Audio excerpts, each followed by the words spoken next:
This is the story of a man named Stanley. Stanley worked for a company in a big building where he was employee number 427. Employee number 427's job was simple. He sat at his desk in room 427 and he pushed buttons on a keyboard. Orders came to him through a monitor on his desk, telling him what buttons to push, how long to push them, and in what order. This is what employee 427 did every day of every month of every year. And although others might have considered it soul-rending, Stanley relished every moment that the orders came in, as though he had been made exactly for this job. And Stanley was happy.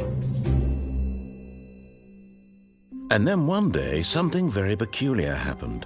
Something that would forever change Stanley. Something he would never quite forget. He had been at his desk for nearly an hour when he realized that not one single order had arrived on the monitor for him to follow. No one had showed up to give him instructions, call a meeting, or even say hi. Never in all his years at the company had this happened, this complete isolation. Something was very clearly wrong. Shocked, frozen solid, Stanley found himself unable to move for the longest time. But as he came to his wits and regained his senses, he got up from his desk and stepped out of his office. All of his co-workers were gone.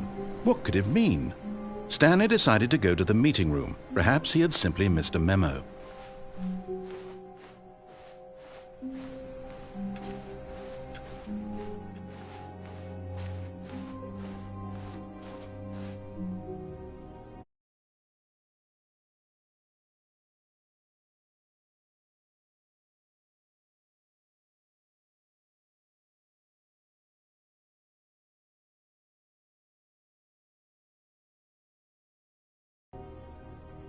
When Stanley came to a set of 2 open doors, he entered the door on his left.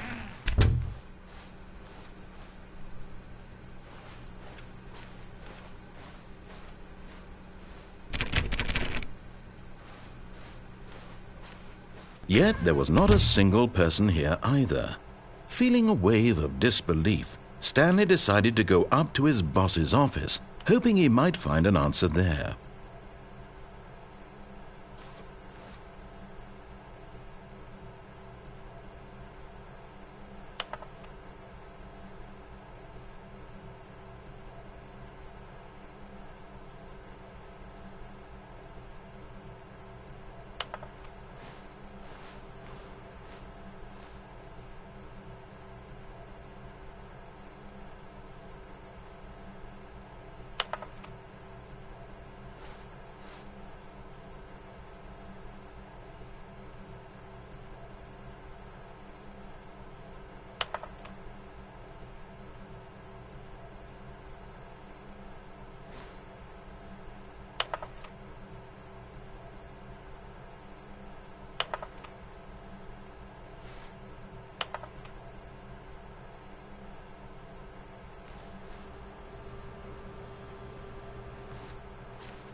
Stanley stepped into the broom closet, but there was nothing here, so he turned around and got back on track.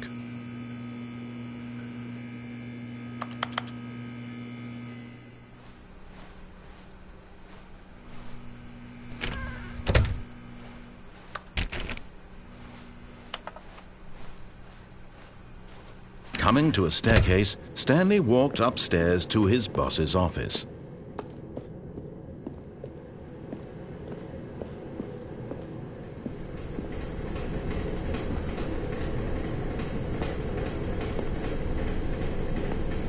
But Stanley just couldn't do it. He considered the possibility of facing his boss. Admitting he had left his post during work hours, he might be fired for that. And in such a competitive economy, why had he taken that risk? All because he believed everyone had vanished? His boss would think he was crazy. And then something occurred to Stanley. Maybe, he thought to himself, maybe I am crazy. All of my co-workers blinking mysteriously out of existence in a single moment for no reason at all? None of it made any logical sense. And as Stanley pondered this, he began to make other strange observations. For example, why couldn't he see his feet when he looked down? Why did doors close automatically behind him wherever he went? And for that matter, these rooms were starting to look pretty familiar. Were they simply repeating?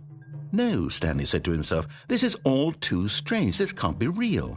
And at last, he came to the conclusion that had been on the tip of his tongue. He just hadn't found the words for it. "I'm dreaming!"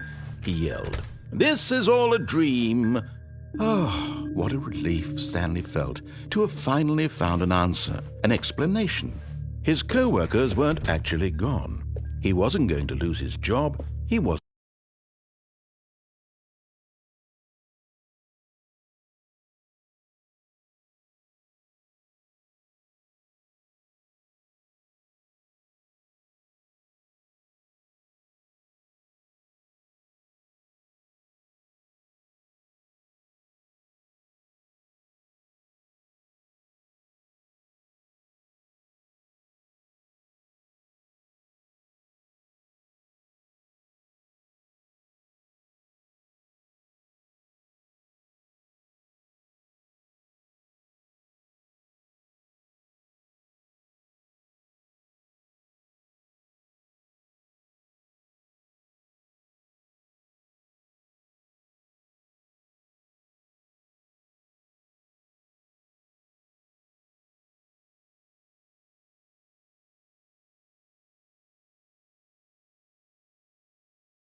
wasn't crazy after all.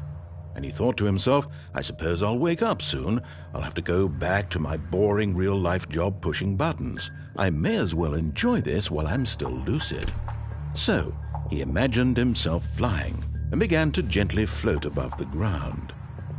Then he imagined himself soaring through space on a magical starfield, and it too appeared. It was so much fun, and Stanley marveled that he had still not woken up. How was he remaining so lucid? And then perhaps the strangest question of them all entered Stanley's head. One he was amazed he hadn't asked himself sooner. Why is there a voice in my head dictating everything that I'm doing and thinking? Now the voice was describing itself being considered by Stanley, who found it particularly strange. I'm dreaming about a voice describing me, thinking about how it's describing my thoughts, he thought. And while he thought it all very odd and wondered if this voice spoke to all people in their dreams, the truth was that, of course, this was not a dream. How could it be? Was Stanley simply deceiving himself, believing that if he's asleep he doesn't have to take responsibility for himself? Stanley is as awake right now as he's ever been in his life. Now, hearing the voice speak these words was quite a shock to Stanley. After all, he knew for certain, beyond a doubt, that this was in fact a dream. Did the voice not see him float and make the magical stars just a moment ago? How else would the voice explain all that? This voice was a part of himself too. Surely, if he could just... He would prove it. He would prove that he was in control, that this was a dream. So he closed his eyes gently, and he invited himself to wake up. He felt the cool weight of the blanket on his skin, the press of the mattress on his back, the fresh air of a world outside this one. Let me wake up, he thought to himself. I'm through with this dream. I wish it to be over. Let me go back to my job. Let me continue pushing the buttons. Please, it's all I want. I want my apartment and my wife and my job. All I want is my life exactly the way it's always been. My life is normal. I am normal. Everything will be fine. I am okay.